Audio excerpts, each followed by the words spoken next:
बिस्मिल्लाहिर्रहमानिर्रहीम।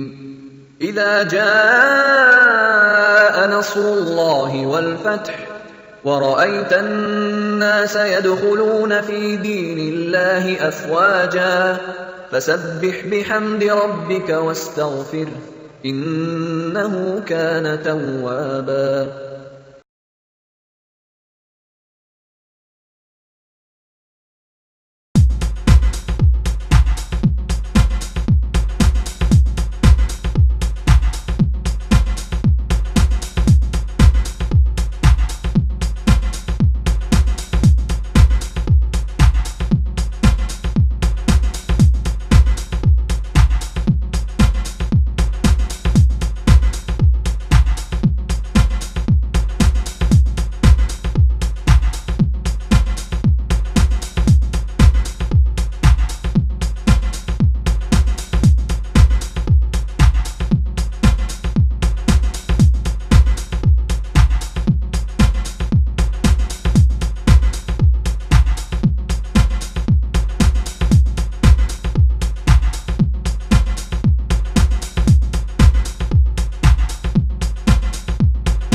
औज़ुबिल्लाहि मिनश्शैतानिर्रजीम। बिस्मिल्लाहिर्रहमानिर्रहीम। नहमदहु सल्लु अला रसूल। इस जलसे के सदर जनाब जवाहर अल्लाह जी और इस तंजीम के जनाब हैदर अली साहब, हमारे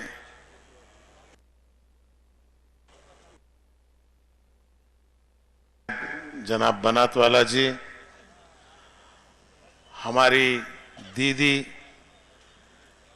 गांधी जी के नक्श कदम अभी भी हिंदुस्तान में कायम रखी हुई निर्मला देशपांडे जी और स्टेज पर बैठे हुए तमाम साथियों, बुजुर्गों, दोस्तों, सबसे पहले मैं आपको मुबारकबाद देता हूं कि दिल्ली का लाल किला शाहजहां बनाने के बाद इतने मुसलमान साउथ से आके अल्लाह का नारा जो लगाए हैं, शायद लाल किले के पत्थर जो है आज खुश हो गया है। अल्लाह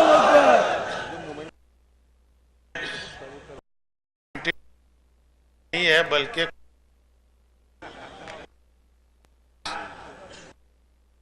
ये अल्लाह का काम है कि आजादी के बाद मुसलमान ही नहीं बल्कि पॉलिटिकल पार्टियां आज बेदार हुई हैं। रिजर्वेशन हक है। केरला में रिजर्वेशन आया। हिंदुस्तान में अगर दूसरा स्टेट कोई रिजर्वेशन दिया है तो कर्नाटक स्टेट है, जहां 4% मुस्लिम को रिजर्वेशन है। और एजुकेशन 100 मेडिकल सीट अगर है तो 4 मुस्लिम कंपलसरी। शुरुआत है। आज ये सारे हिंदुस्तान में क्यों नहीं? तमिलनाडु पेरियार का नाड़ है, अन्नादुरै कामराज का नाड़ है, तो फिर मुस्लिम को पहले से इसको शुरू करो कि जब कर्नाटक में मिल सकता है, केरल में मिल सकता है। आज हर पॉलिटिकल पार्टी, चाहे वो पीएम के हो या कोई हो, हर पार्टी अपनी अपनी जात की पार्टी बनी है। लेकिन आज मुसलमान जब कोई अपनी बात रखता है तो कहते हैं ये कम्युनल है, कि मुसलमान जो है 57 साल से सब्र करते रहे, लेकिन आज मुसलमान का नौजवान सब्र के आले से बाहर हो रहा है। इससे पहले कि इससे पहले हुकूमत हिंद, हमको कोई पार्टी इससे कोई मतलब नहीं है, चाहे वो कांग्रेस हो, कम्युनिस्ट हो, डीएमके हो, आरडीएमके हो, अन्ना डीएमके हो या तंबी डीएमके हो, हमसे कोई मतलब नहीं है।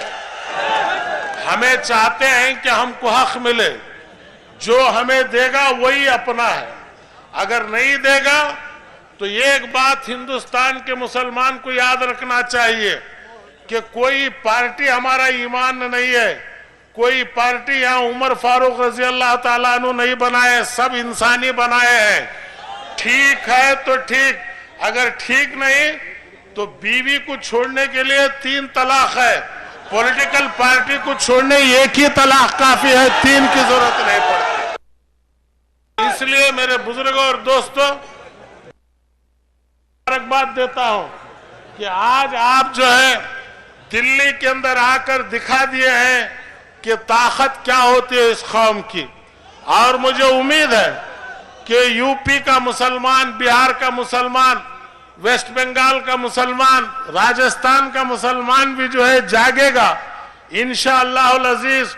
वो जागने का वक्त आ रहा है और मुझे उम्मीद है कि इस कामयाबी के साथ जो है सारे हिंदुस्तान के अंदर मैं आपको इतना वादा दिला सकता हूं कि रियासत कर्नाटक से जो आज तमिल मुस्लिम मुन्नेत्र कड़गम का जो काम शुरू हुआ है, इंशाअल्लाह कर्नाटक में हम 13% है, 1 करोड़ मुस्लिम साहब। टोटल इंडिया में 24 करोड़ 24 करोड़ मुसलमान है पूरे हिंदुस्तान के अंदर, लेकिन सेंसस में इसका हिसाब देती नहीं बराबर हुकूमत। मैंने हुकूमत को चलाया है, जब देवेगौड़ा प्राइम मिनिस्टर थे तो 1 साल हिंदुस्तान को मैंने देखा है चला के कि हिंदुस्तान क्या है। आज हमारी हालत यह है, खिस्तों में हमारे कत्ल होते हैं, कभी खंजर बदलते हैं, कभी हाथ बदलते हैं। खिस्तों में हमारे कत्ल होते हैं, कभी खंजर बदलते हैं, कभी हाथ बदलते हैं। उड़पिरपुகளே, தமிழ்ல நான் பேசுறேன், நீங்க சிரிப்பீங்க. காரணம் என்னுடைய தமிழ் வந்து பெங்களூர் தமிழ், சென்னை தமிழ் கிடையாது. உங்கள் அனைவருக்கும் இந்த நேரத்தில் நான் உங்களுடைய தலைவர் ஜவாஹருல்லா அவர்கள், ஹைதர் அவர்கள் சிறும் தைரியமாக இந்த விழாவை கொண்டாடி இருக்கிறாங்க. டெல்லியில் வந்து சென்னையில இருந்தும் பெங்களூர்ல இருந்தும் டெல்லிக்கு வந்து இந்த விழா கொண்டாடுறது பெரிய அற்புதமான அல்லாஹ் சுப்ஹானஹு வ தஆலா அவங்களுக்கு அந்த சக்தியை கொடுத்திருக்கிறான். அல்லாஹ் இனியும் அந்த சக்தியை கொடுக்குமாகட்டும் என்று அல்லாஹ்வோடு நான் பிரார்த்திக்கிறேன். இன்ஷாஅல்லாஹ் இன்னைக்கு வந்து நீங்க காமிச்சு கொடுத்தீங்க சவுத் நார்த் என்னன்னு சொல்லி, யூபியில் இருக்கிற முஸ்லிமும் பிஹார்ல இருக்கிறவங்களுக்கும் அல்லாஹ் சுப்ஹானஹு வ தஆலா சக்தி கொடுக்கட்டும் இன்ஷாஅல்லாஹ். இந்த போராட்டம், இந்த விழா இன்னைக்கு நடந்திருக்குது. ஜவாஹருல்லா அவர்கள் யூபியில பிஹார்ல அங்கேயும் பணிவு செய்தால் இன்ஷாஅல்லாஹ் நான் நினைக்கிறேன் அல்லாஹ் தபாரக் வ தஆலா எங்களுக்கு நன்மை கொடுப்பான், சக்தியை கொடுப்பான். யங்ஸ்டர்ஸ் பார்த்து வரும்போது சந்தோஷமாச்சு. சலாத்தோட மகரிப் சலாத்து நடந்துன்னு இருக்குது. அல்லாஹ் தபாரக் வ தஆலா சன்னிதியில துஆ பண்ணி நீங்க இந்த நேரத்துக்கு வந்திருக்கிறீங்க. இன்ஷாஅல்லாஹ் கர்நாடகாவில் கூட KMMT அங்கேயும் கூட தொண்டர்கள் செய்து இருக்கிறாரு. இன்ஷாஅல்லாஹ் எங்க ஸ்டேட்ல ரிசர்வேஷன் கிடைச்சது, அங்கே அவ்வளவு தொல்லை கிடையாது. ஏன்னாக்கா நாங்க ரொம்ப பொலிட்டிக்கல் பார்ட்டியை எப்படி வச்சு அவங்க என்ன எப்படி ஏமாத்துறாங்க அவங்களே அப்படியே ஏமாத்தி தான் வாங்கி எங்க கிட்ட வந்து யாராவது ஸ்பீச் பண்ணா நான் சொல்ல, அது ஒண்ணு சொல்லாது, அப்ப நீ என்ன கொடுக்குற நான் என்ன கொடுக்கணும் இவ்வளவு மட்டும் பேசு, அவ்வளவுதான். அவ அப்படி அவங்க எல்லாம் இருந்தாங்க போனாங்க. இப்ப நீ வந்தது பேச, 5 வருஷம் நீ என்ன கொடுக்குற நான் உனக்கு என்ன கொடுக்கறது. அப்படிதான் தேவேகவுடா இருக்கும்போது நான் தான் ஜனதா பார்ட்டியின் பிரசிடென்டா இருந்தேன். தேவேகவுடா சொன்ன 3 முக்கிய விஷயங்கள் அவ்வளவுதான். ஒன்னாவது கான்ஸ்டிடியூஷன் ரைட்ஸ் எங்களுக்கு என்ன இருக்குதோ கேரளா இருக்கிற மாதிரி கொடுக்கணும். இரண்டாவது ஹிந்து முஸ்லிம் ஒரு தாய் குழந்தைகளாய் வாழ வேண்டும். மூணாவது, எந்த டைம் வந்தாலும் முஸ்லிம் மக்கள் தலை தாத்தக்கூடாது. இந்த மூன்றுக்கு நீ ஒத்துக்கிட்டீங்கன்னாக்கா மித்ததுக்காரன் நாங்க ஒத்துக்கிறோம். உனக்கு வேண்டியது ஒரு ஓட்டு தானே கொடுக்கற தயாரா இருக்கணும். ஆட்சி வந்துச்சு, கீழே இருந்தவன் டெல்லி வந்து பிரைம் மினிஸ்டர் ஆகினா 16 சீட் வந்துச்சு. ஐயா முந்தா நேத்து கொஞ்சம் நியத்து மாத்திட்டாரு. அந்த பக்கம் போனார். நாங்க சொன்ன ஆகட்டும், ராவில போட்ட சக்காவு தானே, நெக்ஸ்ட் டே இந்த சக்காவை கழிச்சிடும், புதிய சொக்காவை வாங்கி நாங்க போட்டுக்கிறோம், நீ எல்லாம் வேற வருவாங்க. அதனால் ஜவார் பாஷா நான் சொல்றேன், அடுத்து கர்நாடகா தமிழ்நாடு தூரம் இல்ல, நாங்க கிட்டதான் இருக்கிறோம். உங்களுக்கு என்ன தேவை இருக்கிறதோ என்னுடைய ஸ்டேட்ல இருந்து இன்ஷா அல்லாஹ் கர்நாடகா, கேரளா, ஆந்திரா, தமிழ்நாடு இது 4 சேர்ந்தாலும் அதுதான் ஒரிஜினல் இந்தியா திராவிடன்னு சொல்லுவாங்க. இன்ஷா அல்லாஹ் அந்த வெற்றி இங்க கிடைக்கும். யாரு வர்றாங்க, யாரு மந்திரி வர்றாங்க, யாரு போறான், அவங்களும் எங்களுக்கு தேவையில்லை. நாங்க அன்னைக்கும் மைனாரிட்டி, இன்னைக்கும் மைனாரிட்டி, கயாமத் 4 பேரும் மைனாரிட்டி தான் இருப்போம். அந்த மைனாரிட்டி இருந்தாலும் எங்க கிட்ட பணத்துக்கு கூட நாங்க அமீர் இல்லை, ஆனா ஈமானுக்குடைய அமீரத்துவம் அல்லாஹ் சுப்ஹானஹு வ தஆலா இது காப்பாற்றணும்னு சொல்லி இன்ஷா அல்லாஹ் அடுத்த வாட்டி தமிழ்நாட்டிலும் கூட, ஏன்னாக்க தமிழ் பேசுறது எப்படின்னு எனக்கு தான் தெரியாமல் இருந்துச்சு. இப்ப பேசிங்க பழக்கம். இன்ஷா அல்லாஹ் பிஸ்மில்லா கானி இங்கதான் சுருவா இருக்கிறது. தமிழ்நாட்டுக்கு ஒருவன் அல்லாஹ் சுப்ஹானஹு வ தஆலா நான் பேசினது நீங்க கேட்டது, நீங்க வந்தது, உங்க தலைவரும் தொண்டர்களும் செய்த சேவை அல்லாஹ் சுப்ஹானஹு வ தஆலா இதை கபூல் செய்யட்டும். துனியாவிலும் ஆகிரத்திலும் இந்த வசீலா கொடுத்து அஷ்ரஃபுல் ஹல்க் ரசூல் ஸல்லல்லாஹு அலைஹி வஸல்லம் கையிலிருந்து ஹவுஸ கௌசர் எனக்கும் உங்களுக்கும் கிடைக்கட்டும். வாஹிரு தாவானா அல்ஹம்துலில்லாஹி ரப்பில் ஆலமீன். Now I invite Haja Kani to give memento to former Union Minister.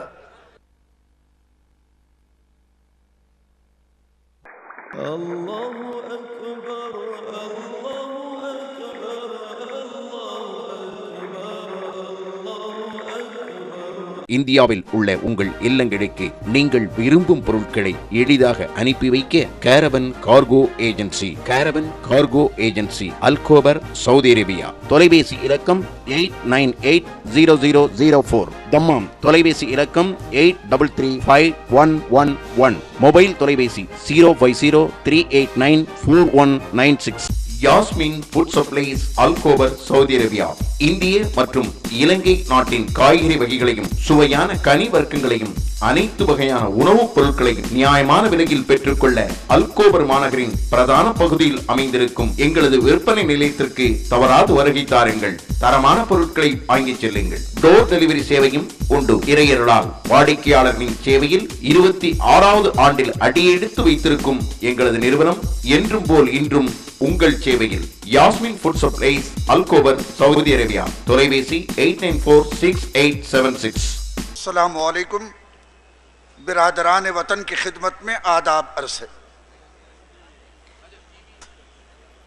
अल्हम्दुलिल्लाह हम सब यहाँ पर एक नेक मकसद को लिए हुए जमा हैं और वो नेक मकसद यही कि हिंदुस्तान और हिंदुस्तान में बसने वाले तमाम लोग तरक्की की शाहराह पर कंधे से कंधा मिलाकर चलें, इसलिए कि कोई हो, चाहे वो हिंदू हो, चाहे वो मुसलमान हो, चाहे वो सिख हो, चाहे वो ईसाई हो, चाहे वो दलित हमारे भाई हो, कोई हो कमजोर अगर रह गया तो देश पर बोझ बन जाएगा और हम किसी को भी देश पर बोझ बनने देखना गवारा नहीं कर सकते। इस ऐलान के साथ में कि देश मजबूत हो और उसके लिए जो जरूरी मांगे हैं उन मांगों को लेकर हम आगे बढ़ रहे हैं। मैं खास तौर पर तमिलनाडु मुस्लिम मॉनिटर काज़गम मुबारकबाद पेश करता हूं कि उन्होंने कदम आगे बढ़ाया और दीगर तमाम तंजीमों के साथ यहां दिल्ली में हक की आवाज को बुलंद किया है, मजबूत किया है। इन्हें मुबारक हो और आप सबकी कोशिशों को अल्लाह रब्बुल इज्जत कबूल फरमाए। इंशाअल्लाह कामयाबी आपके कदमों को चूमेगी। हमारे मसाइल बहुत हैं, संगीन हैं, लेकिन जब मैं ये यहां पर आपका अजीमुशान इत्तेहाद देख रहा हूं, जब मैं आपका ये जोश देख रहा हूं, तो मुझे यकीन है कि आपका और हिंदुस्तान का मुस्तकबिल रोशन है और रोशन रहेगा इंशाअल्लाह। उसके अंदर कोई फर्क नहीं आने पाएगा। आज आपने यहां पर यह कॉन्फ्रेंस भी मुनाकिद की, मुबारक हो। समाजी इंसाफ, सोशल जस्टिस,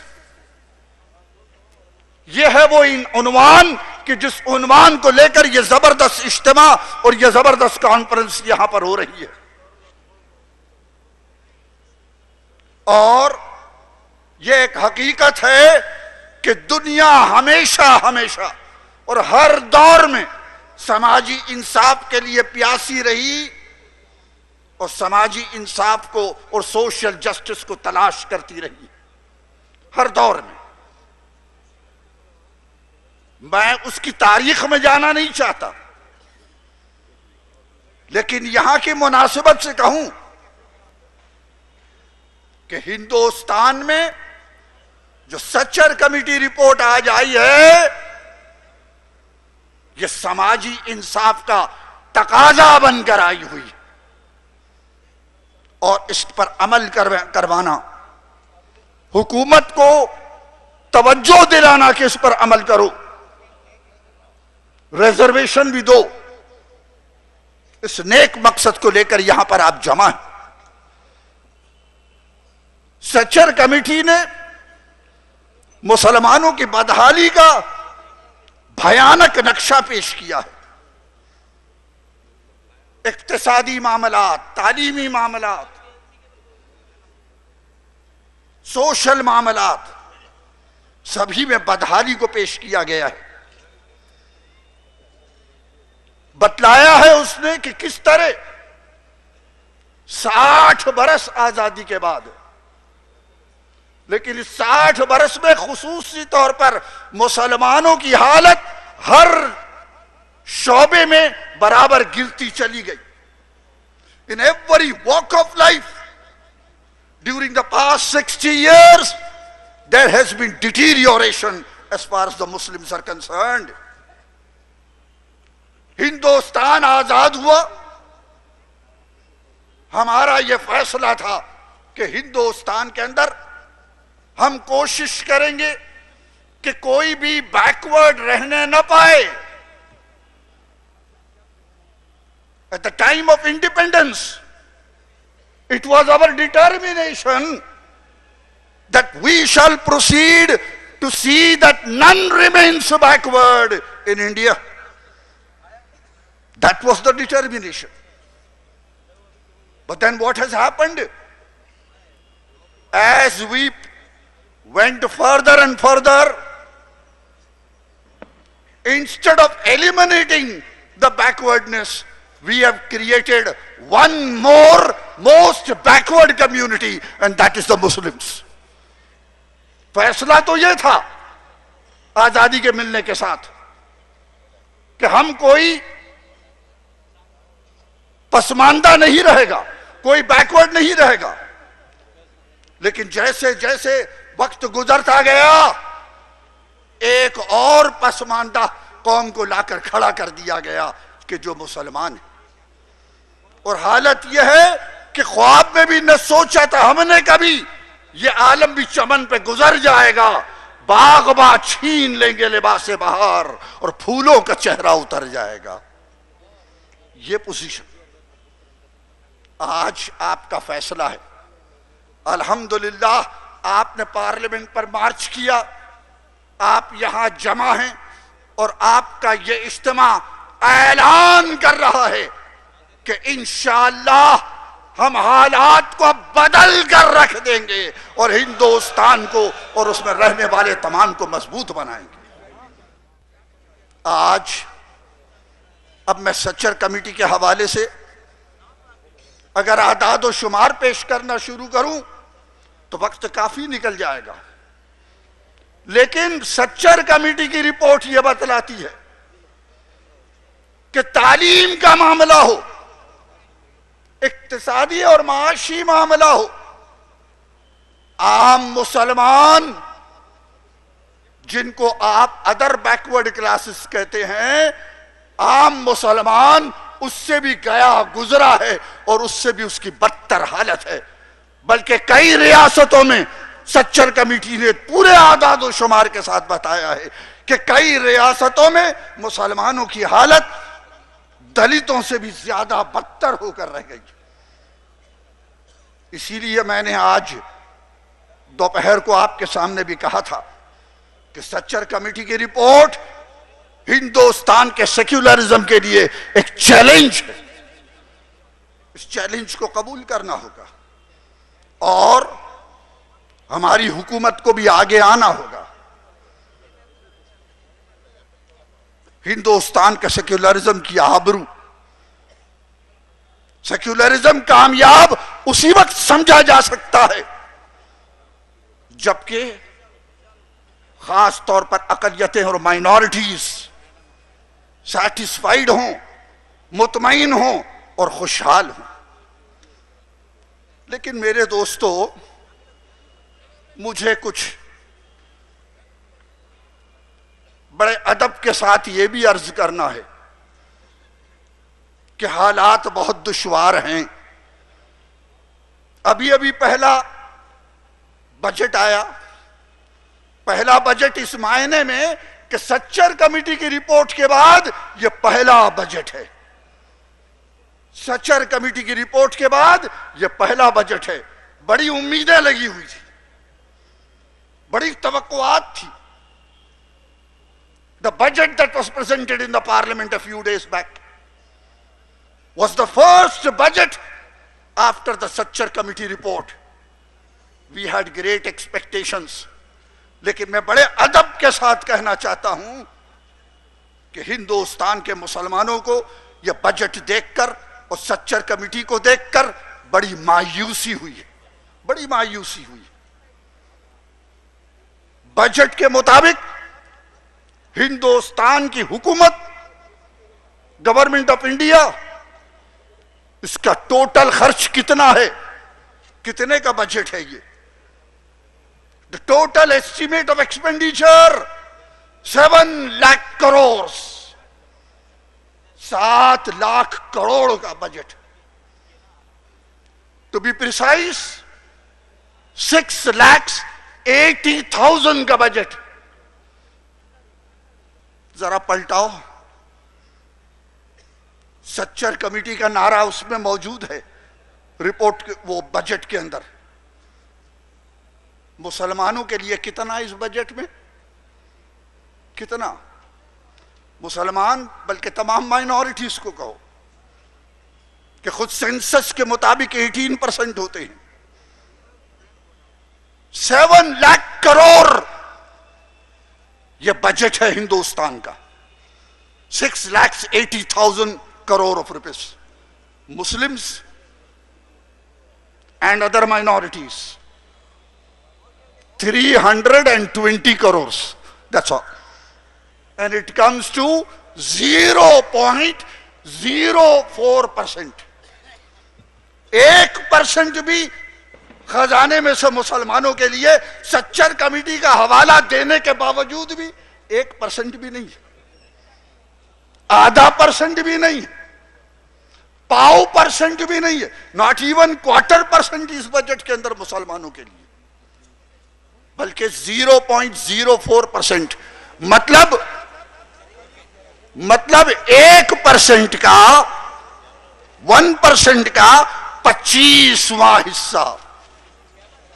मैं जब छोटा था, हम जब छोटे थे, तो रुपया आना पैसा और फिर उसके नीचे दमड़ी हुआ करती थी, दमड़ी।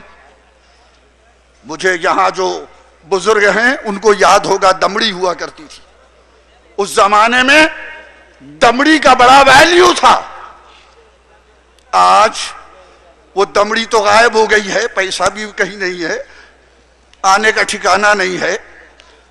लेकिन 7 लाख करोड़ का यह बजट मुसलमानों को और दूसरी माइनॉरिटीज को चंद दमड़ियां थमा कर चल दिया है। बड़ी मायूसी है और अदब के साथ कह रहा हूं, यह गवर्नमेंट हमारी गवर्नमेंट है। इसे और ज्यादा प्रैक्टिकल स्टेप्स के साथ सामने आना होगा ताकि हालात यकीनी तौर पर सुधार पर आ सके। और यह भयानक नक्शा जो हमारे सामने आया है, आज बड़े अफसोस के साथ कहना पड़ रहा है, जो तरीके पहले आजमाए जा चुके मुसलमानों के और माइनॉरिटीज के ताल्लुक से, लेकिन जो फेल हो गए, आज वापस उन्हीं को इंट्रोड्यूस किया जा रहा है। आप जानते हैं, मोहतरमा इंदिरा गांधी साहिबा के जमाने में जो 15 पॉइंट प्लान बना for the welfare of the minorities, कहीं कोई अमल नहीं। आज फिर वही प्लानिंग, पीछे कोई स्टैट्यूटरी बैकिंग नहीं है उसकी। बजट एलोकेशन का वो हाल है कि जो हाल मैं आपको बतला चुका। फेल हो चुके ये तरीके। एजुकेशन में, एम्प्लॉयमेंट में कहा जा रहा है हमें कि हां प्रेफरेंस दिया जाएगा, लेकिन मेरे दोस्तों, जब तक के स्टैट्यूटरी बैकिंग नहीं होगी, जिसको हम रिजर्वेशन कहते हैं, उस रिजर्वेशन के बगैर यह प्रेफरेंस अगर कभी दिया गया तो अदालतों में चैलेंज होकर खत्म हो जाएगा। आज इसीलिए हम कह रहे हैं, इसीलिए तमिलनाडु मुनित्रा, मुस्लिम मुनित्रा का अजगम भी कह रहा है कि रिजर्वेशन दो। जहां तक इंडियन यूनियन मुस्लिम लीग का ताल्लुक है, कॉन्स्टिट्यूएंट असेंबली में भी आप ही के तमिलनाडु से उभरे हमारे लीडर कायद मिल्लत जनाब मोहम्मद इस्माइल साहब, जनाब पोकर साहब, कॉन्स्टिट्यूएंट असेंबली में भी उन्होंने मुतालबा उठाया था कि रिजर्वेशन दिया जाए और इंसाफ किया जाए। इसके बाद ये तहरीक बराबर चलती रही है। कांग्रेस को हम याद दिलाना चाहते हैं उसके वायदे। कांग्रेस ने भी वादा किया, अपना मैनिफेस्टो निकाला, तो उस मैनिफेस्टो में कहा कि वे रिजर्वेशन दिया जाएगा जिस तरह केरला में दिया गया है। और केरला में अल्हम्दुलिल्लाह इंडियन यूनियन मुस्लिम लीग मजबूत रही और वहां 12% रिजर्वेशन रहा। अभी आप सीएम इब्राहिम साहब को सुन रहे थे और कर्नाटक के भी सिलसिले के अंदर उनके पास से सरगुज़िश्त आपने सुनी, मैं दोहराना नहीं चाहता। ये बराबर जारी है। मुसलमान के साथ इंसाफ, मुसलमान के साथ इंसाफ, ये हिंदुस्तान के साथ इंसाफ है, इस बात को समझा जाना चाहिए। मुसलमान के साथ इंसाफ, हिंदुस्तान के साथ इंसाफ है। क्या मैं ये कह दूं कि तारीख गवाह है कि जब भी मुसलमान उभरा, इसने दुनिया को उलूम से माला माल करके रख दिया है। हिंदुस्तान को उसने ताजमहल की खूबसूरती और हुस्न अता किया, कुतुब मीनार की बुलंदी दी और लाल किले की मजबूती और पुख्तगी दी। हिंदुस्तान की तारीख पर नजर डालो, मुसलमान उभरा तो सनतें और industries were at their climax. With the Muslim development, industries were at their climax. किस किस इंडस्ट्री का जिक्र करूं मैं आपके सामने? कपड़ा तो सूती कपड़ा, रेशमी कपड़ा, ऊनी कपड़ा, मखमली कपड़ा, इसको यह तरक्की दी कि सूती और कॉटन कपड़ा होता है तो 20-20 किस्में निकली उसकी। रेशमी कपड़ा होता है तो मुसलमानों ने उभरे तो 24-24 किस्में इस हिंदुस्तान के अंदर लग रही थी। कागज साजी, paper manufacturing was not there in India. The Muslims gave this, ये सनअत मुसलमानों ने दी, कागज साजी की सनअत। चमड़ा, और आप तो तमिलनाडु अच्छी तरह से जानते हैं, the skin and the leather, मुसलमानों ने उसको संभाली। मुसलमान उभरा, तहजीब और तमद्दन को निखारा है इसने। यहां पर शहर बसाए हैं, बस्तियां बसाई हैं। यह दिल्ली जो पहले जहांआबाद कहलाती थी, मुसलमान बस्ती को बसाती है। औरंगाबाद का बात दूं, चाहे वो फतेहपुर सीकरी का हवाला दूं, कितने हवाले कि बस्तियां बसाई मुसलमानों ने। नहरें निकाली, कैसी नहरें? ऐसी नहरें निकाल दी मुसलमानों ने हिंदुस्तान में कि रेगिस्तान के जहां पर जानवर पानी के लिए तरसता था, वहां पर तो हौज और फवारे खेलने लगे, वहां खेतियां लहलहाने लगी, वहां बागात लगने लगे। दरियाओं और नहरों पर ब्रिजेस और पुल बना दिए मुसलमानों ने। आज ये तारीख सारी है। हिंदुस्तान, अरे इसके चप्पे चप्पे पर मुसलमानों की छाप लगी हुई है। इसे उठाकर देखो, अल्हम्दुलिल्लाह। मुसलमानों की सलाहियतों को दबाया न जाए। सड़क निकाल दी, नॉर्थ और साउथ को मिला दिया, सड़क निकाल दी। और सड़कों की तरफ दरख्त, कैसे दरख्त? सड़कों पर जो दरख्त लगे, the trees that were planted on both the sides of the roads made by the Muslims, they not only gave shadow, they also gave fruit. सायादार दरख्त, सो सिर्फ सायादार नहीं, फ्रूट भी इसके अंदर, फल फूल भी, कि मुसाफिर ठंडी छांव में सफर करता रहे और मेवा भी मुफ्त में खाता रहे। दैट वाज मुस्लिम। मुसलमानों की सलाहियतों को दबाओ नहीं, इसे उभरने दो, इसे निखरने दो। इंशाअल्लाह देश भी उभरेगा और देश भी निखरेगा। That is the point that must be understood. Let us not suppress the capabilities and the abilities of the Muslims. Let those abilities develop, and with the development of those abilities, inshallah, the country will also flourish. Therefore, justice to Muslims will be justice to the entire country. That is the point that has to be understood. आज जब हम reservation की बात करते हैं, हमसे कहा जाता है कि नहीं नहीं, एंटर रिजर्वेशन, एग्जिट मेरिट। कहते हैं कि रिजर्वेशन आता है, सलाहियत खत्म हो जाती है। लेकिन अभी आपने मुख्तलिफ स्पीकर्स को सुना और अंदाजा लगा लिया होगा कि सबसे पहले रिजर्वेशन और बैकवर्डनेस को दूर करना, यह काम शुरू हुआ है तमिलनाडु से, साउथ से, 1920 से साउथ के स्टेट्स में रिजर्वेशन है।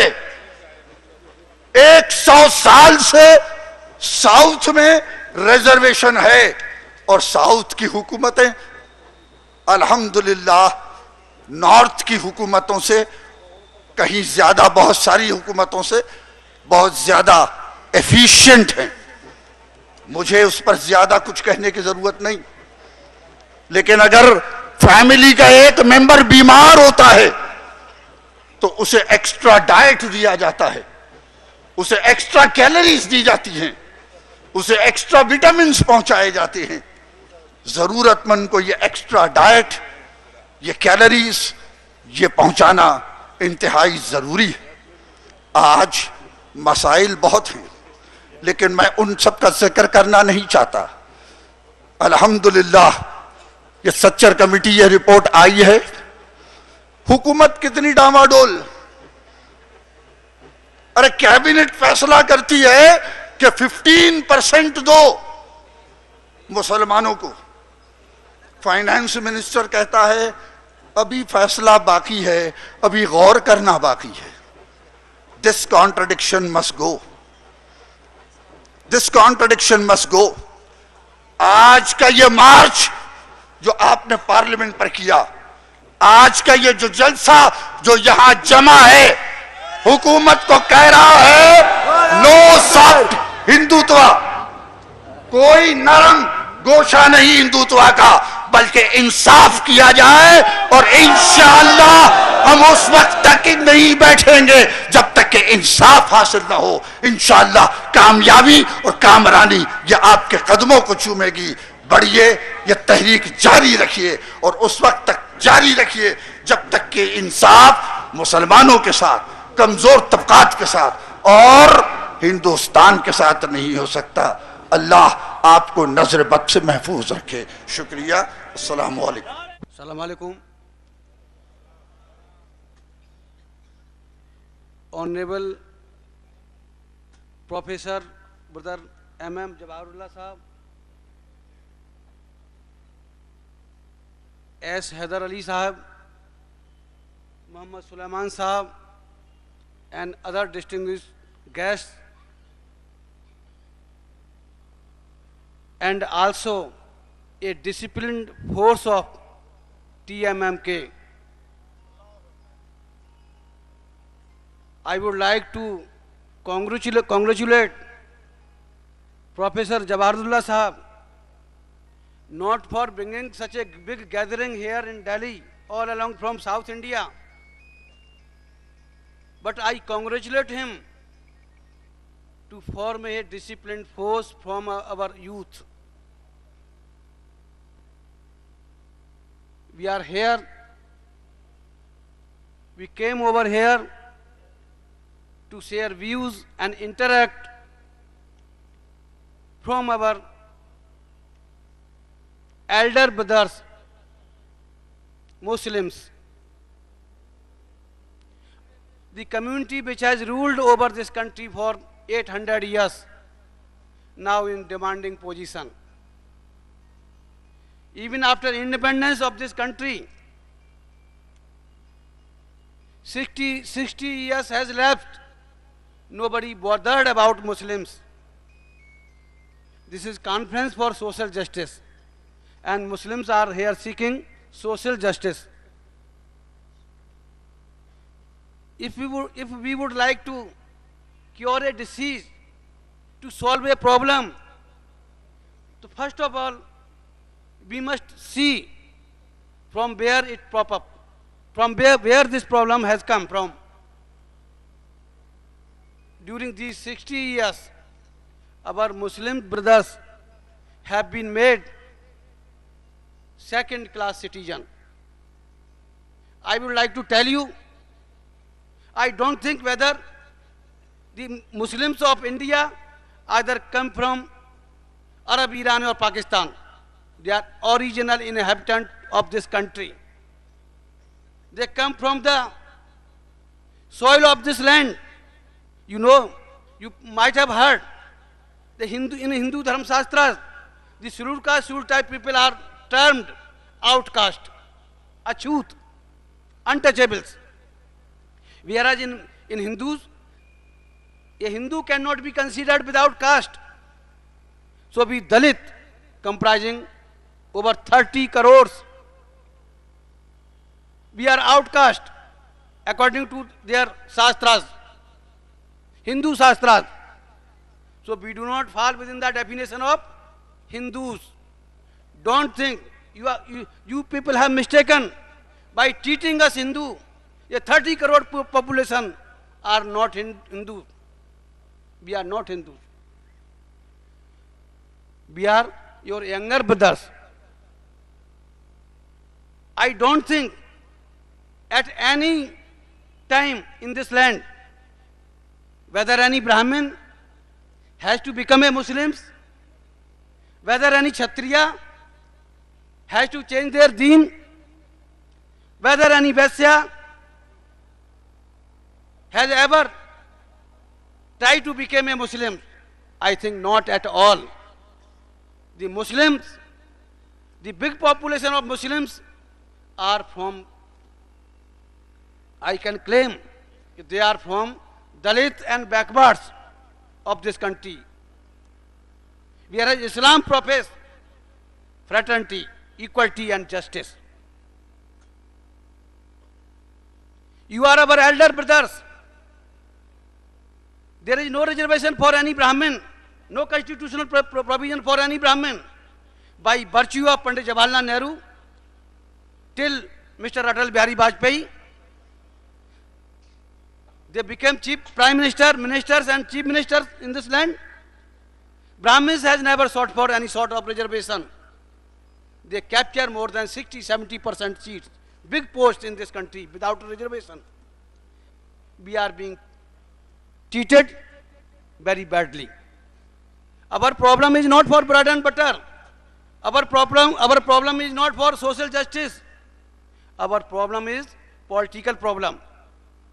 And all our problem is supposed to be sorted out by our political empowerment of Muslims, political empowerment of Dalits. 30 crore Dalits and 24 crore Muslims. We are majority by virtue of democracy in this land. From north to south and west to east, we comprise majority. Muslims are not minority, Muslims are majority. If there is any minority, rather micro-minority, Hindus are micro-minorities. Let us get united and take our, and fight, be united for our cause. Political empowerment, that's all. Allahu Akbar. Adharaniya, respected Banatwala sahab, my friend G.M. Harun MP, the President of Tamil Nadu Muslim Munitra Kargam, Professor M.H. Jawairullah ji, General Secretary Haider Ali ji, यहाँ मंच पर सभी हमारे साथीगण और बहुत दूर से आए हुए इस सोशल जस्टिस कॉन्फ्रेंस में सभी हमारे तमिलनाडु मुस्लिम मुनित्र करगम के साथीगण,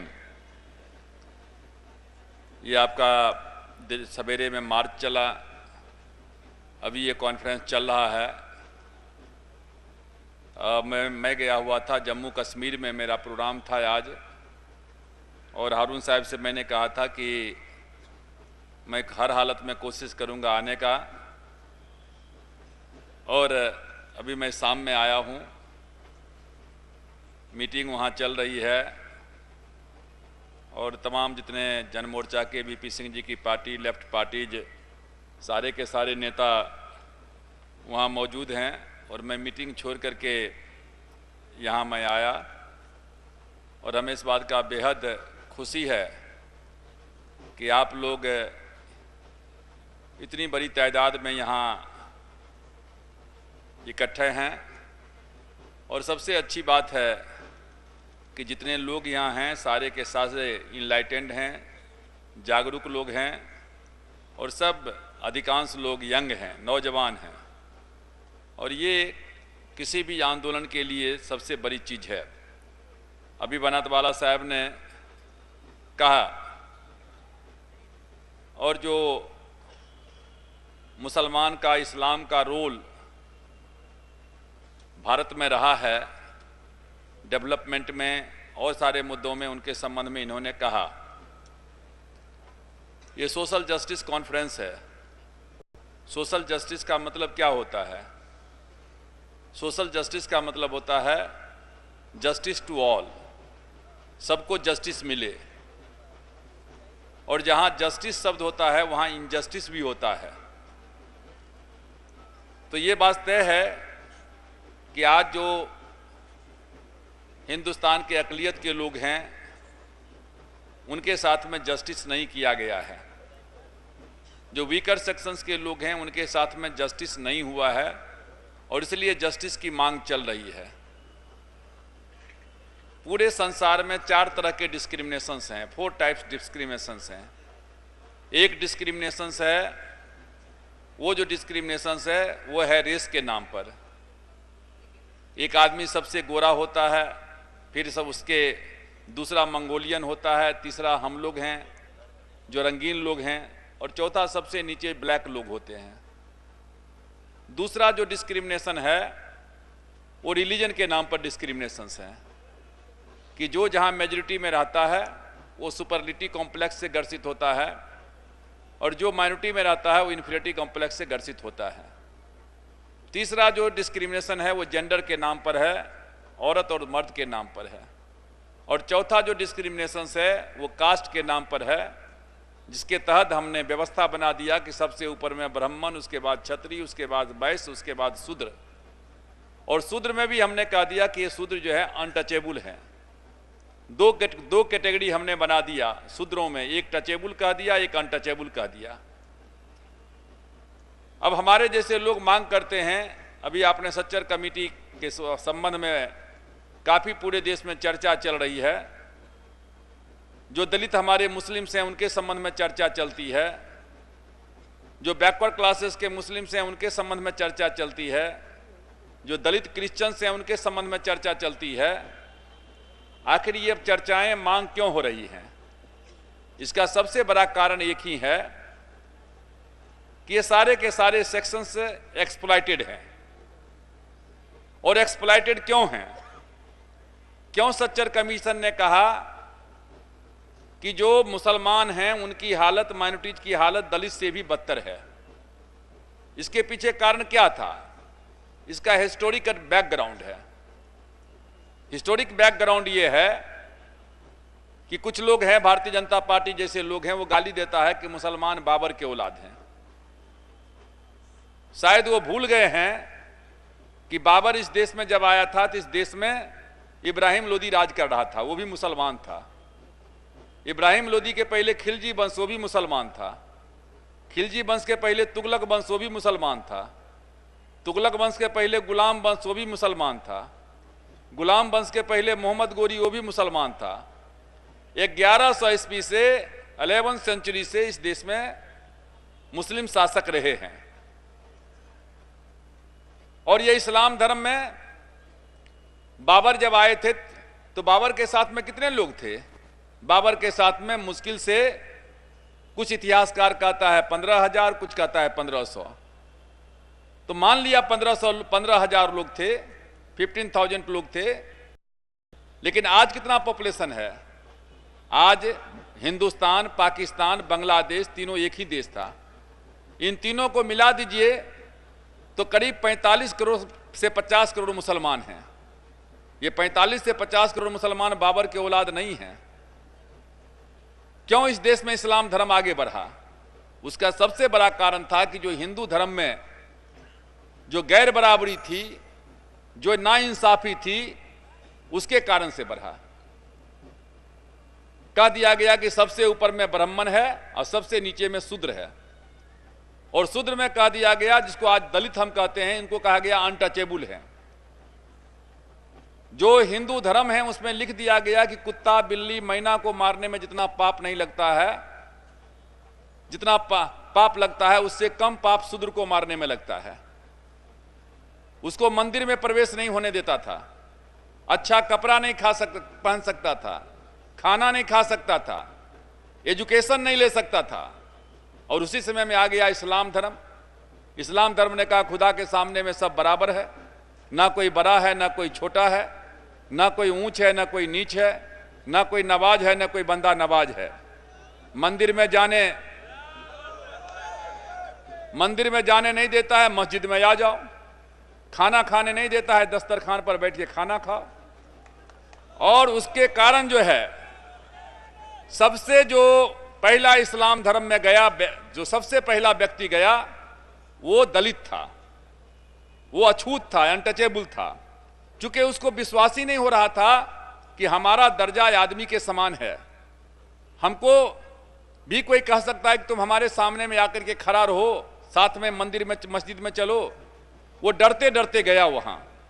और जब वहां गया तो फिर जब देखा कि भाई यहां हम तो साथ में बैठ के खाना भी खा रहे हैं, हम नमाज भी पढ़ रहे हैं, कोई वहां फर्क नहीं है। उसके बाद धड़ल्ले से जितने दलित वर्ग के लोग थे वो जाना शुरू किया। फिर पिछड़ी जाति के लोग गए। इसलिए आप इस्लाम में, मुसलमान में देखिएगा तो आपको शेख, सैयद, पठान, खान के अलावे जितना मान लेते हैं कुरैशी है, चाहे कहते हैं कि अंसारी हैं, या वहां भी मान लेते हैं कि वाशरमैन है, वहां भी नाई है, बारबर्स है, ये है वो है, सफाई करने वाला है, आपके सब तबके के लोग वहां मिल जाएंगे। और ये सारे के सारे लोग क्यों गए? इसलिए गए कि सोशल जस्टिस के कारण गए। और मैं दावे के साथ में कह सकता हूं, मैंने पार्लियामेंट में कहा था कि यदि इस्लाम धर्म अपने उसूल के मुताबिक चलता, और यदि इस्लाम धर्म में भी जो नवाब लोग थे उनका आचरण, उनका व्यवहार यदि राजा के समान नहीं होता तो इस्लाम धर्म का आज रुतबा क्या कहते हैं कि भारत में बहुत ज्यादा रहता। लेकिन क्या हुआ कि कुछ दिन के बाद ऐसा हो गया कि इस्लाम धर्म शासन करने वाला दल बन गया, जमात बन गया। और जो राजा लोगों का जिस तरीके से व्यवहार होता था दलित के साथ में, वही व्यवहार नवाब का होने लगा। वो भी जाकर के दूर में खड़ा रहता था। नतीजा हो गया कि इस्लाम धर्म वहां से रुक गया। फिर आ गया सिख धर्म आ गया। चले जाइए सिख धर्म में 30% आपको दलित वर्ग के लोग मिलेंगे, बाकी जाट सिख मिलेंगे, कोई वहां ब्राह्मण आपको नहीं मिलेगा। फिर आ गया अंग्रेज आ गया। वहां भी जाकर के देखेंगे तो जो दलित क्रिश्चियंस हैं, तो जो क्रिश्चियंस हैं अधिकांश दलित वर्ग के लोग हैं, अनटचेबल्स हैं, ओबीसी के लोग हैं, ट्राइबल लोग हैं। यही लोग बन गए जाकर के क्रिश्चियन। फिर बाबा साहब अंबेडकर ने कहा बौद्ध बनो, तो बाबा साहब अंबेडकर के साथ में 1 मिलियन लोग, 10 लाख लोग बौद्ध धर्म को स्वीकार कर लिया। मेरा कहने का मतलब है कि हम किससे लड़ रहे हैं? ये जितने हमारे भाई हैं, हम सब लोग एक परिवार के हैं। रामविलास पासवान हो या हमारे भाई क्या कहते हैं कि हमारे नेता क्या कहते हैं कि बनात बाला साहब हों या हारून साहब हों, हम सब लोग एक ही परिवार के हैं। लेकिन हमको लड़ाया जा रहा है। और लड़ाया क्यों जा रहा है? क्योंकि हम में सोशल अवेकनिंग्स नहीं है। जहां कॉमनल राइट्स होता है वहां शेड्यूल कास्ट का लोग, दलित वर्ग के लोग देखते रहते हैं। जहां दलितों के ऊपर में जुल्म अत्याचार होता है वहां मुसलमान चुपचाप देखते रहते हैं। उनको डर लगता है कि यदि मैं कुछ बोलूंगा तो हमारे ऊपर में हमला होना शुरू हो जाएगा। और इसलिए मैंने बार बार कहा है कि जिस दिन मुसलमान और दलित और अति पिछड़ी जाति के जो लोग हैं, ओबीसी के लोग हैं, इकट्ठा हो जाइए, पूरा देश आपके मुट्ठी में है। जो आप मेमोरेंडम देने के लिए आए हैं वो आपके पास में मेमोरेंडम लोग देना शुरू कर देंगे। अकेले दलित और मुस्लिम एक साथ हो जाएं तो 40% क्या कहते हैं कि आबादी हो जाता है। और कोई सरकार 35% से ज्यादा वोट पर नहीं चलती है। तो इसलिए मैंने कहा कि ये दर्द के रिश्ता को जोड़ना होगा, और दर्द का रिश्ता यदि जोड़ना होगा तो फिर उसके लिए त्याग करना पड़ेगा। मैं भारत सरकार का मंत्री था, मैं कोई गुजरात में दंगा हुआ, कोई मुसलमान क्या कहते कि जो है वो चपरासी के पद से इस्तीफा नहीं दिया। हमने भारत सरकार के मंत्री के पद से इस्तीफा दे दिया। क्यों? एक सिग्नल देने के लिए। बिहार का मामला आया, बिहार में हमने कहा, सीधे कहा कि आप बनाओ, किसी मुसलमान को मुख्यमंत्री बनाओ। यदि मुसलमान रामविलास पासवान को मुख्यमंत्री बना सकता है तो जब मुसलमान की बारी आएगी तो हम पीछे क्यों हटेंगे? और हमारी बात को मान गया रहता वहां, तो वहां सरकार क्या कहते कभी हमारी सरकार चलती। इसलिए मैंने कहा, मंडल कमीशन का मामला आया, बनात बाला साहब यहां हैं, मैं दलित वर्ग में पैदा लिया हूं, शेड्यूल कास्ट में, लेकिन जब पिछड़ी जाति का मंडल कमीशन का मामला आया तो हम सरकार में थे, बीपी सिंह की सरकार थी, लड़ करके हमने मंडल कमीशन को लागू किया। माइनॉरिटीज के लिए, बैकवर्ड क्लासेस के लिए, दलित के लिए वो सरकार चली गई। मैं जिनका स्टेटस शेड्यूल कास्ट के समान है उनको ला करके 341 में जोड़ो, और जब 341 में जोड़ेगा तो जैसे सिख जो दलित हैं उनको लोकसभा विधानसभा में रिजर्वेशन मिल रहा है, जैसे बुद्धिस्ट को मिल रहा है, हिंदू को मिल रहा है, उसी तरीके से उनको भी लोकसभा विधानसभा में जगह मिलना शुरू हो जाएगा। और विधानसभा में, लोकसभा में जब जगह मिलना शुरू हो जाएगा तो आपकी संख्या बढ़ेगी लोकसभा विधानसभा में। फिर जो जनरल मुस्लिम्स हैं उनको आप रिलीजन के नाम पर रिजर्वेशन की मांग कहेंगे तो कहेगा कि भाई हम रिलीजन के नाम पर रिजर्वेशन नहीं है संविधान में। लेकिन संविधान में एक शब्द लिखा गया है कि those who are socially and educationally backwards, जो सामाजिक और शैक्षणिक दृष्टिकोण से पिछड़े हैं उनको आरक्षण का लाभ मिलेगा। और Muslim as whole Sachar commission के मुताबिक सोशली एंड एजुकेशनली बैकवर्ड्स हैं तो उनको उस आधार पर मिलना चाहिए। जो फंड की बात होती है, बनात बाला साहब अभी कह रहे थे फंड का, फंड ये 1000 करोड़ या 500 करोड़ मांगने से काम नहीं चलेगा। आप सीधी सी बात मांग करो कि साहब जो हमारा पॉपुलेशन है वो प्लानिंग कमीशन में उस पॉपुलेशन के मुताबिक अलग पैसा रख दो। 16% यदि मान लेते हैं कि पॉपुलेशन है, माइनॉरिटीज का पॉपुलेशन है 16%, यदि टोटल बजट 6 लाख का है, 6 लाख का है तो उसका 16% दे दो, 1 लाख करोड़ रखो अलग से, और 1 लाख करोड़ रुपया यदि अलग से रख दिया जाएगा तो किसी को भीख मांगने की जरूरत नहीं पड़ेगी। इसलिए साथियों, मैं आपसे कहने के लिए आया हूं कि जो हमारी लड़ाई है, हम बुनियादी लड़ाई लड़ रहे हैं। एक तो जो हमारे लोगों में, जो माइनॉरिटीज के लोग हैं, जो दलित वर्ग के लोग हैं, उनके मन में सेफ्टी की भावना आनी चाहिए। आज दे आर इनसिक्योर, वो सिक्योर नहीं है। वो हमेशा हर पॉलिटिकल पार्टी कहता है कि मैंने कॉमनल राइट्स नहीं होने दिया, मैंने आपके जीवन की रक्षा कर दिया, आपके लाइफ को सेव कर दिया। अरे लाइफ को तुमने दिया है कि तुम सेव करोगे? लाइफ को दिया है अल्लाह ने दिया है, अल्लाह सेव करेंगे। लाइफ को तुम्हारे करने से कोई लाइफ सेव होता नहीं करता है। इतना हो जाने के बावजूद भी ये कौम मरा है तुर्क, इतना अमेरिका का बर्बर जुल्म अत्याचार हो रहा है, कहीं जाकर के किसी का सर झुका है क्या? फांसी का सजा, क्या कहते हैं कि फांसी की सजा खींच लिया, ये इराक के जो प्रेसिडेंट थे खींच लिया, लेकिन वो आदमी जिसमें फांसी पड़ रहा था दिलेरी के साथ में क्या कहते हैं फांसी के फंदे को अपना चूम रहा था। एक ना एक दिन तो सबको जाना है, यहां रहने के लिए कौन आया है? इस देश में ना कोई रहा है ना कोई रहेगा, न राजा रहा है न रानी रहेगी। ये मिट्टी है, मिट्टी कहानी कहेगी। यहां कोई जिंदा रहने के लिए नहीं आया है, एक न एक दिन सबको जाना है। लेकिन कोई जाता है तो इतिहास में नाम अमर करके जाता है, कोई जाता है तो फिर इतिहास में जो है उसको याद भी नहीं रखता है। इसलिए अपने हक के लिए लड़ना सीखो, इज्जत के साथ में जीना सीखो, सेल्फ रेस्पेक्ट जिसको कहते हैं, सेल्फ रेस्पेक्ट के साथ में जीना सीखो। और मुझे इस बात का बेहद खुशी है।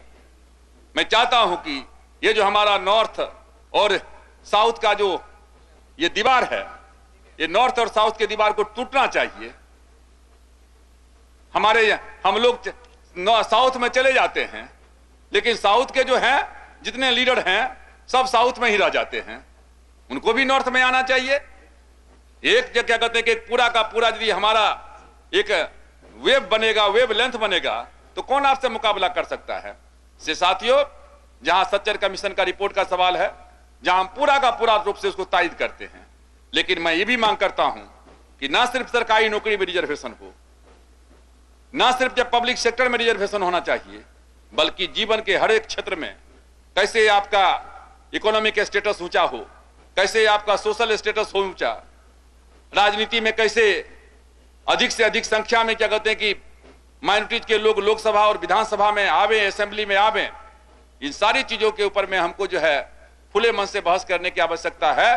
और मैं चाहता हूं कि आपने जिस मकसद से यहां कॉन्फ्रेंस किया है वो मकसद तो एक कामयाब हो गया कि आज आपने इतने, कोई कह रहा है कि 10,000 लोग हैं, कोई कह रहा है 20,000 लोग हैं, कितने हजार लोग हैं, लेकिन आपने पार्लियामेंट के चारों पार पूरे दिल्ली को हिलाने का काम किया है।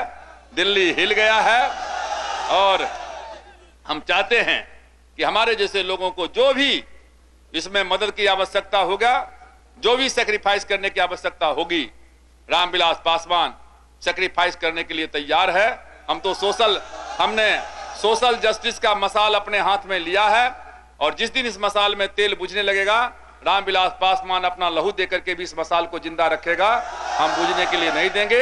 इन्हीं शब्दों के साथ आप तमाम जितने यहाँ हमारे साथी आए हैं, मैं सब लोगों को हृदय की, दिल की गहराई से बहुत बहुत मुबारकबाद देता हूं, धन्यवाद देता हूं। जय भीम, जय भारत। अल्लाहु अकबर, अल्लाहु अकबर,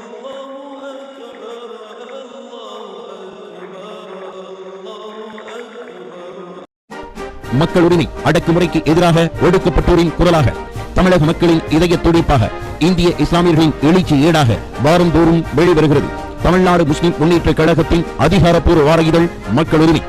உலக நிகழ்வுகளை தமிழில் அலசும் தலையங்கம், பிற ஊடகங்கள் இருட்டடிப்பு செய்யும் இஸ்லாமிய உரையின் நற்செய்திகளை வெளிச்சத்திற்கு கொண்டு வரும் கட்டுரைகள், இந்திய அரசியலுக்கு அறிவுறுத்தும் அரசியல் ஆய்வுகள், இயக்க செய்திகள் என பல்வேறு அம்சங்களுடன் வாரந்தோறும் வெளிவருகிறது மக்கள் உரிமை. தொடர்புக்கு எண் 7, வடமரைக்காயர் தெரு, மண்ணடி, சென்னை 1.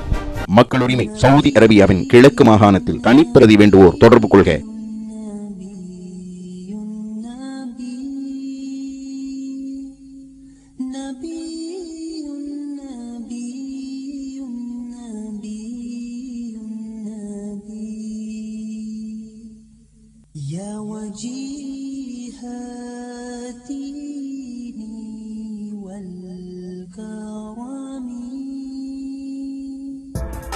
தாஜ் உணவகம், பிரின்ஸ் நாசர் சாலை, அல்கோபர், சவுதி அரேபியா. சுவையான சூடான தமிழகத்தின் பாரம்பரிய உணவு வகைகளை உண்டு ருசிக்க வருகை தாருங்கள். தாஜ் உணவகம், தரமான உணவு, தரணி போற்றும் உபசரிப்பு. தாஜ் உணவகம், பிரின்ஸ் நாசர் சாலை, அல்கோபர், சவுதி அரேபியா. அக்ரபியா பிரின்ஸ் மிக்ரண்ட் சாலையில் அமைந்திருக்கும் தாவூத் ரெஸ்டாரண்ட் எங்களது கிளை நிறுவனமாகும். சுவையான சூடான உணவுக்கு தாஜ் மற்றும் தாவூத் உணவகம், அல்கோபர், சவுதி அரேபியா. அஸ்ஸலாமு அலைக்கும் வரஹ்மத்துல்லாஹி வபரகாத்து. இந்த மாநாட்டினுடைய தீர்மானங்களை முன்மொழிவதற்காக நம்முடைய மாநில செயலாளர் சென்னையிலே நம்முடைய பணிகளை எல்லாம் ஒருங்கிணைத்த காஞ்சி அப்துல் சமத் சாஹிப் அவர்கள், அருமை சகோதரர்களே, இந்த பேரணி மற்றும் இந்த மாநாட்டிலே நாம் நிறைவேற்றக்கூடிய தீர்மானங்கள் டெல்லி பிரகடனம், டெல்லி டிக்ளரேஷன் என்று வெளியிடப்படுகின்றது. அதை இன்ஷா அல்லாஹ் நாம் பிரதமரிடமும் ஐக்கிய முற்போக்கு கூட்டணியினுடைய தலைவர் சோனியா காந்தி அம்மையார் அவர்களிடமும் இன்ஷா அல்லாஹ் நாளைய தினம் வழங்கவிருக்கின்றோம். 15 கோரிக்கைகள், முக்கியமான 3 தீர்மானங்களை மட்டும், 3 கோரிக்கைகளை, 15 கோரிக்கைகளில் 3ஐ மட்டும் தமிழகத்திலே இந்த மாநாட்டு பணிகளை ஒருங்கிணைத்த நம்முடைய மாநில செயலாளர் அருமை சகோதரர் காஞ்சி பி அப்துல் சமத் அவர்கள் இப்போது முன்மொழிவார்கள். தீர்மானம் 1. மத்திய மாநில அரசு பணிகள் மற்றும் தனியார் துறையில் தனி இடஒதுக்கீடு. 2004 நடைபெற்ற நாடாளுமன்ற தேர்தலின் போது காங்கிரஸ் கட்சி உள்ளிட்ட ஐக்கிய முற்போக்கு கூட்டணி கட்சிகள் முஸ்லிம்களுக்கு தனி இடஒதுக்கீடு அளிக்கப்படும் என்று தேர்தல் அறிக்கையில் வாக்குறுதி அளித்தன. சச்சார் குழு திரட்டி ஆய்வு செய்துள்ள தகவல்கள் முஸ்லிம்களை அரசியல் சாசன சட்டத்தின் 15 4 மற்றும் 16 4 விதிகளின் கீழ் பிற்படுத்தப்பட்டவர்கள் என்ற அறிவிப்பு செய்வதற்கு தகுதியானவர்கள் என்பதை நிரூபித்துள்ளது. முஸ்லிம்களின் மக்கள் தொகைக்கேற்ப தனி இடஒதுக்கீடு அளிக்க வேண்டும் என்று கோருகின்றோம். தீர்மானம் 2. 27% இடஒதுக்கீட்டில் முஸ்லிம்களுக்கு தனி இடஒதுக்கீடு. சச்சார் குழு அறிக்கை முஸ்லிம்கள் இதர பிற்படுத்தப்பட்ட மக்களை விட மோசமான நிலையில் உள்ளார்கள் என்று தெரிவித்துள்ளது. மத்திய அரசு பணிகளில் உள்ள 27% இடஒதுக்கீட்டில் முஸ்லிம்களுக்கு தனி உள் ஒதுக்கீடு அளிக்க வேண்டும் என கோருகிறோம். 3. 50% இடஒதுக்கீடு அளவை நீக்க வேண்டும். இடஒதுக்கீட்டின் அளவு 50%ஐ அதிகரிக்க கூடாது என்ற உச்சநீதிமன்ற உத்தரவை மாற்றும் வகையில் அந்தந்த மாநில அரசுகளே இடஒதுக்கீட்டின் அதிகபட்ச அளவை நிர்ணயித்துக் கொள்ளும் வகையில் அரசியல் சாசன சட்டம் திருத்தப்பட வேண்டும் என கோருகிறோம். தீர்மானம் 4. உள்ளாட்சி மன்றம் முதல் நாடாளுமன்றம் வரை போதிய பிரதிநிதித்துவம். நாடாளுமன்றம் முதல் உள்ளாட்சி மன்றம் வரை முஸ்லிம்களின் பிரதிநிதித்துவம் மிக குறைவாக உள்ளதாக சச்சார் குழு அறிக்கை தெரிவிக்கின்றது. இந்நிலையை நீக்கும் வகையில் நாடாளுமன்றம் முதல் உள்ளாட்சி மன்றம் வரை முஸ்லிம்களுக்கு மக்கள் தொகைக்கேற்ப பிரதிநிதித்துவம் அளிக்க வேண்டும் என கோருகிறோம். அல்ஹம்துலில்லாஹி ரப்பில் ஆலமீன் வஸ்ஸலாத்து வஸ்ஸலாமு அலா காத்தமுன் நபியீன் வ அலா ஆலி குல்லி அஸ்ஹாபி அஜ்மஈன் அம்மா பாத் ஃபக்கத் கால அல்லாஹு தஆலா ஃபில் குர்ஆனில் கரீம் அஊது பில்லாஹி மினஷ் ஷைத்தானிர் ரஜீம் பிஸ்மில்லாஹிர் ரஹ்மானிர் ரஹீம் இதா ஜாஅ நஸ்ருல்லாஹி வல் ஃபத்ஹ் வ ரஅய்தன் நாஸ யதுகுலூன ஃபீ தீனில்லாஹி அஃப்வாஜா ஃபஸப்பிஹ் பிஹம்தி ரப்பிக வஸ்தக்ஃபிர் இன்னஹு கான தவ்வாபா. அருமை சகோதரர்களே, இந்த பேரணி எந்த நோக்கத்திற்காக நடத்தப்பட்டது,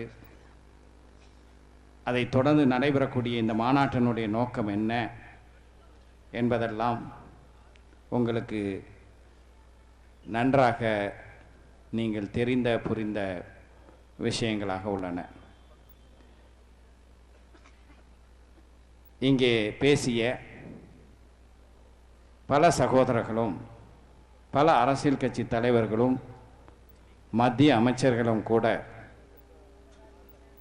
டெல்லியிலே நடைபெற்ற இந்த பேரணி தலைநகரின் அரசியல் வட்டாரங்களிலே ஆட்சி அதிகாரத்திலே இருக்கக்கூடியவர்களுக்கு மத்தியிலே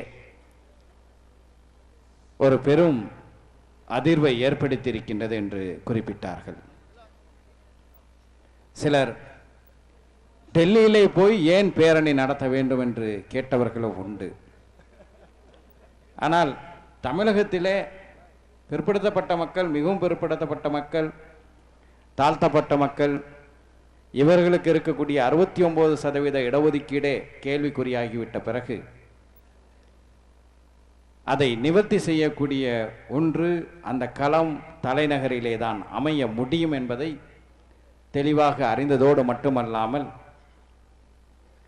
தேர்தல் வந்தால் வாக்கு தருவோம், வாக்கு தந்தால் முஸ்லிம்கள் ஓட்டு போடுவார்கள், அதற்கு பிறகு நாமும் அவர்களை மறப்போம், அவர்களும் நம்மை மறந்து விடுவார்கள், ஆனால் மீண்டும் அவர்களிடம் ஓட்டு பிச்சை கேட்டு அடுத்த தேர்தலுக்கு போய் புதிய லாலிபப்புகளை காட்டலாம் என்ற கடந்த கால வரலாற்றை திருத்தி எழுதக்கூடிய ஒரு மாபெரும் வரலாற்று நிகழ்வு, புதிய வரலாற்று அத்தியாயம் இன்று தொடங்கப்பட்டிருக்கின்றது. இங்கே பேசிய நம்முடைய முன்னாள் மத்திய அமைச்சர் CM இப்ராஹிம் அவர்கள் குறிப்பிட்டது போல, வேறு சிலர் குறிப்பிட்டது போல, தென்னிந்தியாவிலிருந்து ஒரு பெரும் எழுச்சி, இந்திய முஸ்லிம்களை ஒருங்கிணைக்கக்கூடிய ஒரு எழுச்சி ஏற்பட்டிருக்கின்றது. அது கடந்த காலங்களிலே நடந்திருக்கின்றது. அது மீண்டும் 2007 தமிழ்நாடு முஸ்லிம் முன்னேற்ற கழகத்தின் மூலமாக நடந்தேறி இருக்கின்றது. 1857 சிப்பாய் கழகம் நடந்தது. அதற்கு தலைமை தாங்கியவர் தமிழகத்தைச் சேர்ந்த மௌலவி அஹமதுல்லா ஷா, தமிழகத்தைச் சேர்ந்தவர். ஏன் வெள்ளையனே எதிர்த்து நிற்கலாம் என்ற முதல் சுதந்திர போராட்டமும் கூட இந்தியாவிலேயே தென்னிந்தியாவிலே தான் நடைபெற்றது. கேரளாவிலே அன்று ஒன்றிணைந்த அந்த பகுதியிலே போர்ச்சுகீசியர்கள் இந்தியாவை ஆக்கிரமிக்க வந்தபோது குஞ்சாலி மரைக்காயர் என்ற நம்முடைய தென்னிந்திய பகுதியைச் சேர்ந்தவர் தான் போர்ச்சுகீசியர்களையும் எதிர்க்கலாம் என்று இந்த நாட்டிற்கே கற்றுக் கொடுத்தார். அதே போல நம்முடைய உரிமைகளை இன்ஷா அல்லாஹ் வெல்வதற்கு இந்த நாட்டின் பல பகுதியிலே இருக்கக்கூடிய வாழக்கூடிய முஸ்லிம்களுக்கு ஒரு புதிய உத்வேகத்தை, ஒரு புதிய உணர்வை தமிழ்நாடு முஸ்லிம் முன்னேற்ற கழகம் ஏற்படுத்தி இருக்கின்றது. இன்று இந்த பேரணியை பார்த்த மேற்கு வங்காளத்தை சேர்ந்த ஒரு பத்திரிகையாளர், முஸ்லிம் பத்திரிகையாளர், நாம் தங்கி இருக்கக்கூடிய இந்த அம்பேத்கர் பவனுக்கு வந்து என்னை சந்தித்து, நீங்கள் மேற்கு வங்காளத்துக்கு வர வேண்டும், உங்களை போன்ற ஒரு இயக்கம் எங்கள் மாநிலத்துக்கும் தேவை என்று சொல்லக்கூடிய அளவுக்கு அருமை சகோதரர்களே ஒரு பேரெழுச்சி அல்லாஹ்வுடைய கிருபையினால் ஏற்படுத்தி இருக்கின்றோம். ஆனால் இங்கே சிலர் சொன்னது மாதிரி அகில இந்திய அளவிலே முஸ்லிம் முன்னேற்ற கழகம் செயல்பட வேண்டும் என்ற எண்ணமெல்லாம் நமக்கு இல்லை. நாம் சுயநலமிகள் அல்ல. தமிழகத்திலே நாம் செய்வது போன்ற, நாம் உருவாக்கி இருப்பது போன்ற ஒரு அமைப்பு இந்தியாவினுடைய அனைத்து மாநிலங்களிலும் ஏற்படுத்த வேண்டும். அதை ஒருங்கிணைக்கக்கூடிய பணியை, தொடக்கத்தை ஆங்கிலத்திலே கேட்டலிஸ்ட் என்று சொல்வார்கள், தமிழிலே கிரியா ஊக்கி என்று சொல்வார்கள். அனைவர்களையும் ஒருங்கிணைக்கக்கூடிய ஒரு பணியை இன்ஷா அல்லாஹ் தொடர்ந்து தமிழ்நாடு முஸ்லிம் முன்னேற்ற கழகம் செய்யும். ஆனால் அதே நேரத்தில் அருமை சகோதரர்களே ஒன்றை நினைவிலே நிறுத்திக் கொள்ளுங்கள். 2400 மைலுக்கு அப்பால் வந்து கடும் குளிரிலே டெல்லியிலே தமிழ்நாடு முஸ்லிம் முன்னேற்ற கழகத்திற்கு ஒரு அலுவலகம் கூட இல்லாத ஒரு சூழல்ல இவ்வளோ பெரிய நிகழ்ச்சியை நாம் நடத்தியிருக்கின்றோம். வழக்கமாக டெல்லியிலே அரசியல் கட்சிகள் இது போன்ற நிகழ்ச்சிக்கு, போராட்டத்திற்கு ஏற்பாடு செய்யும் போது வாடகைக்கு ஆள் கிடைப்பார்கள். நாங்கள் இது போன்ற ஒரு போராட்டத்தை நடத்த போகின்றோம் என்று ஒரு சகோதரரிடம் பேசிக் கொண்டிருந்த போது நல்லெண்ணத்தின் அடிப்படையிலே அவர் சொன்னார், நீங்க 5000 பேர் 6000 பேர்லாம் கொண்டு வந்து ரொம்ப கஷ்டப்படுவீங்க. இங்கேயே பல பகுதிகளில் சீலம்பூர் பண்ற பகுதிகளில் ரொம்ப ஏழை முஸ்லிம்கள் இருக்காங்க, அவங்களுக்கு ஏதாவது கொடுத்தா வந்துருவாங்க, பெரிய கூட்டத்தை காட்டலாம் என்று சொன்னார். இல்லை இல்லை, எங்கள் சகோதரர்கள் தங்களுடைய சொந்த உழைப்பிலே அல்லது டெல்லிக்கு வர முடியாத ஒரு சூழலில் இருக்கக்கூடியவர்கள் தங்களுக்கு சார்பாக ஒருவரை அனுப்பி வைக்கக்கூடிய நிலையில அவர்களுடைய சொந்த காசிலேயே வருவார்கள், இந்த போராட்டத்திலே பங்கு கொள்வார்கள் என்று சொன்னோம். இந்த செய்தி அனைவருக்கும் தெரிந்து இன்று டெல்லி மாநகர வீதியிலே ராம்லீலா மைதானத்திலிருந்து டெல்லி நாடாளுமன்ற வீதி வரை அணிவகுத்தவர்கள் தங்களுடைய சுய காசிலே வந்தவர்கள், வாடகைக்கு அமர்த்தப்பட்டவர்கள் அல்ல என்ற செய்தி அரசாங்கத்தை மிகப்பெரிய அளவிலே உலுக்கி இருக்கின்றது. அருமை சகோதரர்களே, இதையெல்லாம் எப்படி செய்ய முடிந்தது என்றால் அல்லாஹ்வுடைய உதவியும் கிருபையும் ரஹ்மத்தும், நம்மை சார்ந்த சகோதரர்கள் இந்தியாவிலும் சரி, வளைகுடா நாடுகளிலும் சரி, உலகின் பல்வேறு பகுதிகளிலும் சரி, நம்முடைய தாய்மார்கள் எல்லோரும் நாம் இங்கே இருக்க நாமும் அவர்களும் சேர்ந்து வல்ல அல்லாஹ்விடம் கேட்ட துவாக்கள் தான் நமக்கு இந்த வெற்றியை, இந்த பேரை வெற்றி வந்து இறுதி வெற்றி வந்து ஆகிரத்தில், அதுக்கு முன்னாடி அடுத்த வெற்றி நம்முடைய கோரிக்கைகள் நிறைவேறுவது. இந்த பேரணி இப்போது வெற்றி பெற்றிருக்கு பாருங்க. இதற்கு காரணம் முழுக்க முழுக்க அல்லாஹு தாலா நமக்கு செய்த கிருபையும் உதவியும் தான் என்பதை மறந்து விடாதீர்கள். அதனால ஊருக்கு திரும்பி போன போது டெல்லியே போய் ஆட்டிட்டு வந்துட்டோம் அப்படிங்கிற இருமாப்பு நமக்கு வந்து விடக்கூடாது. நினைவிலே நிறுத்தி கொள்ள வேண்டும். இதா ஜாஅ நஸ்ருல்லாஹி வல் ஃபத்ஹ்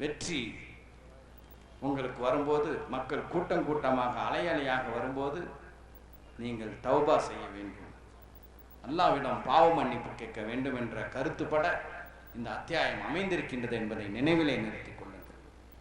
அருமை சகோதரர்களே, இப்போது நம்முடைய பொறுப்புகள் அதிகமாகிவிட்டது. இந்தியாவினுடைய பல்வேறு மாநிலங்களிலே வாழக்கூடிய மக்கள் முஸ்லிம்கள் சம்பந்தப்பட்ட பிரச்சனைகள்ல தமிழ்நாடு முஸ்லிம் முன்னேற்ற கழகம் என்ன நிலைப்பாடை எடுக்கப் போகின்றது என்று ஆவலுடன் எதிர்பார்க்கக்கூடிய ஒரு நிலையை உருவாக்கி இருக்கின்றோம்.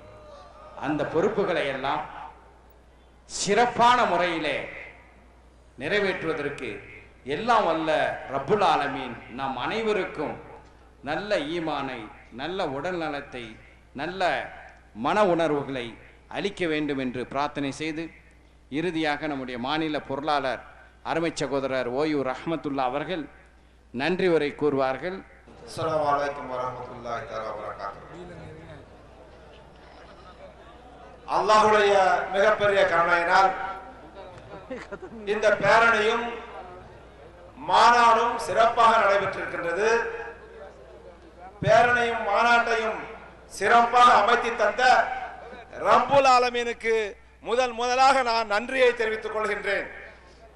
அதற்கு பின்பு இந்த பேரணியும் மாநாடும் சிறப்பாக நடைபெறுவதற்கு இங்கே தமிழகத்திலிருந்து பெருந்திரளாக வந்த தமிழ்நாடு முஸ்லிம் முன்னேற்ற கழக தொண்டர்களுக்கும், தாய்மார்களுக்கும், பெரியோர்களுக்கும், சிறுவர்களுக்கும் நன்றியை தெரிவித்துக் கொண்டு, இவை சிறப்பாக நடைபெறுவதற்காக டெல்லி மாநகரிலும் சரி, பிற மாநிலங்களிலும் இருந்து நமக்கு உதவி செய்வ அனைவருக்கும் நன்றியை தெரிவித்துக் கொண்டு, மேலும் இது முடிவடைந்த பின்பு இந்த மக்கள் எந்த விதமான கஷ்ட நஷ்டம் இல்லாமல் தங்களுடைய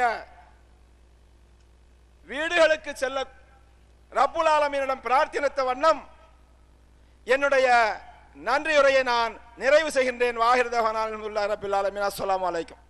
சுப்ஹானக அல்லாஹும்ம வ பிஹம்திக அஷ்ஹது அல்லா இலாஹ இல்லா அன்த அஸ்தக்ஃபிருக வ அத்தூபு இலைக். ஒவ்வொரு வாரமும் திங்கள் முதல் வெள்ளி வரை சவுதி அரேபிய நேரம் இரவு 8 மணிக்கு தமிழன் தொலைக்காட்சியில் தமிழ்நாடு முஸ்லிம் முன்னேற்றக் கழகம் வழங்கும் மார்க்க மற்றும் சமுதாய நிகழ்ச்சிகளை காண தவறாதீர்கள். தமிழ் அறிந்த அனைவராலும் பார்க்கப்படும் இந்நிகழ்ச்சியில் உங்கள் விளம்பரங்களை வழங்கி பயன் பெறலாம். சவுதி அரேபியாவில் விளம்பர தொடர்புக்கு 05098786648. மக்கள் உரிமை அடக்குமுறைக்கு எதிராக ஒடுக்கப்பட்டோரின் குரலாக, தமிழக மக்களின் இதய துடிப்பாக, இந்திய இஸ்லாமியர்களின் எழுச்சி ஏடாக வாரந்தோறும் வெளிவருகிறது தமிழ்நாடு முஸ்லிம் முன்னேற்ற கழகத்தின் அதிகாரப்பூர்வ வார இதழ் மக்கள் உரிமை. உலக நிகழ்வுகளை தமிழில் அலசும் தலையங்கம், பிற ஊடகங்கள் இருட்டடிப்பு செய்யும் இஸ்லாமிய உலகின் நற்செய்திகளை வெளிச்சத்திற்கு கொண்டு வரும் கட்டுரைகள், இந்திய அரசியலுக்கு அறிவுறுத்தும் அரசியல் ஆய்வுகள், இயக்க செய்திகள் என பல்வேறு அம்சங்களுடன் வாரந்தோறும் வெளிவருகிறது மக்கள் உரிமை. தொடர்புக்கு எண் 7, வடமரைக்காயர் தெரு, மண்ணடி, சென்னை 1. மக்கள் உரிமை சவுதி அரேபியாவின் கிழக்கு மாகாணத்தில் தனிப்பிரதி வேண்டுவோர் தொடர்பு கொள்க.